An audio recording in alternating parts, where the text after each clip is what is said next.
وطن کے لیے جان کا نذرانہ پیش کرنے والے شہداء کو پوری قوم جو ہے وہ خراج عقیدت پیش کرتی ہے۔ لانس نائک رحمۃ اللہ انتہائی نڈر سپاہی تھے اور جنہوں نے وطن عزیز کی خاطر شہادت کو گلے لگایا۔ لانس نائک رحمۃ اللہ شہید نے 29 جنوری 2024 کو بلوچستان کے علاقے مچ میں دہشت گردوں کے خلاف لڑتے ہوئے دفاع وطن میں جام شہادت نوش کیا۔ لانس نائک رحمۃ اللہ شہید نے سوگواران اور میں جو ہے والدہ، بیوہ اور بچے چھوڑے۔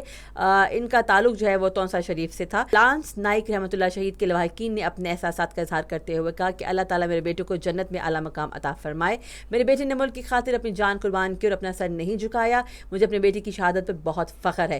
مجھے بیٹی کی یاد آتی ہے تو میں صبر کر لیتی ہوں کہ اس نے ملک کی خاطر شہادت کو گلے لگایا ہے۔ ان کی بیوہ نے کہا کہ میں اور بچے جو ہے ہر وقت ان کو یاد کرتے ہیں اور ہر وقت اپنے بچوں کی خاطر اور میری خاطر جو ہے وہ ملک کی خدمت کرتے تھے اور ان کو اپنے شوہر پر بہت فخر ہے۔ ان کی بیٹی نے کہا کہ قرآن مجید میں ایک انسان کی جان بچانا پوری انسانیت کی جان بچانا ہے اور میں اپنے بابا پر فخر محسوس کرتی ہوں کہ وہ ملک کے لیے شہید ہوئے ہیں اور ہم بڑے ہو کر اپنے بابا کی طرح ملک کی خدمت کریں گے۔